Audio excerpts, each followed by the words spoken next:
Well, I think feedback is provided to kids in a lot of different ways. I think one of the things that teachers try to always do is they're trying to make sure that the information that we're giving them helps them to grow, both as a learner and how they can communicate their understanding of different topics.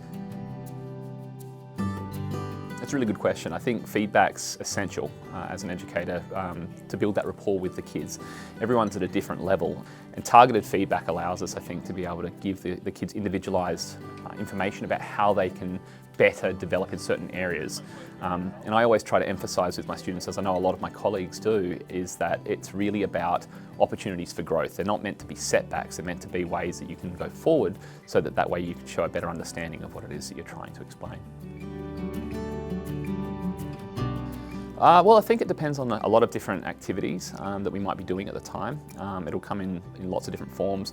I like to do a lot of peer feedback. I think that's a really essential thing. Some of the other options for feedback can be things like written feedback.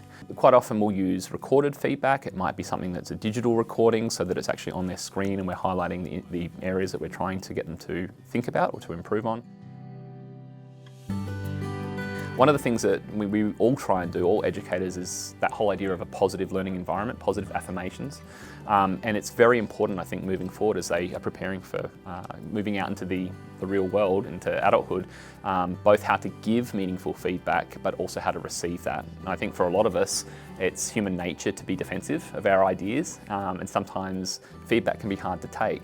So we try to make sure that we talk that through in various activities throughout the year. But one of the things that we will always do is we'll model what feedback looks like.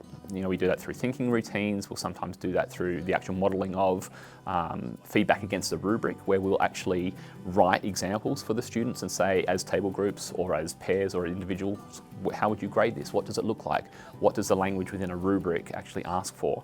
And the whole idea is that we want kids to be able to not only engage with the feedback, but to know where they're going. For example, if it's being assessed, they need to understand what's required at certain levels so they've got a better chance of being successful. It shouldn't be a mystery. Generally speaking, personally, I like to take a one-to-one approach. I think it's really important to make sure that you communicate with the kids that all is not lost. It's not a hopeless situation, that there's lots of different strengths that they've actually shown in their work. There's always things to highlight that are positives, and I think it's really important to use that as a stepping stone to then talk about areas for growth. And again, we try very much, I think, to use that language of what are the possible ways that you can move forward and how can you improve this. All kids will achieve at different levels, and it's important for them to know that all is not lost, that they can actually make improvements where possible. So, generally speaking, what will happen is we'll come up with sort of outcomes based on the rubrics as to what the students are being assessed on. We'll discuss where we sort of think they will be, and then quite often that's really interesting as a process, because usually we're pretty much on par. Like, we see the same sorts of things pretty much almost instantly, but there are instances, of course, where that doesn't happen, and then we'll discuss it, we'll talk it through, and then we'll come to some sort of conclusion. If need be, we will quite often get a third or fourth person involved as well to say, how would you look at this? You know, what are you sort of seeing? What are you noticing?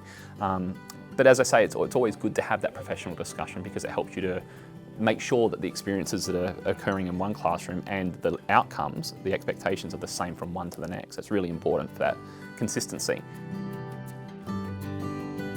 Yeah, I know that this can be sometimes, as a parent, stressful, because you want your child to succeed, and you want them to have a love of learning. I mean, that's really what it's all about. But I think at my level, in year one of the MYP grade 6, it's very much about realising that this is not the end product, this is not the outcome, this is the start of that MYP journey. And it really is about the 5 years of that program. And that sometimes is hard to remember. Myself, as a parent of a middle schooler, I know that sometimes disappointment comes. And I think it's really, really important as a family to look at assessment tasks and look at feedback, and to, again, celebrate all of the successes that come with that, but also then to look at possible feedback where it suggests things could be improved. And then you set goals that are targeted. Sometimes that can be challenging. That's what we hope, of course, parents can do. But as I said, as a parent myself, I know that sometimes kids can be resistant to sharing. So it's really important to have that open, honest conversation with them and really celebrate all those successes, because I think it really helps to build that partnership between you and your child.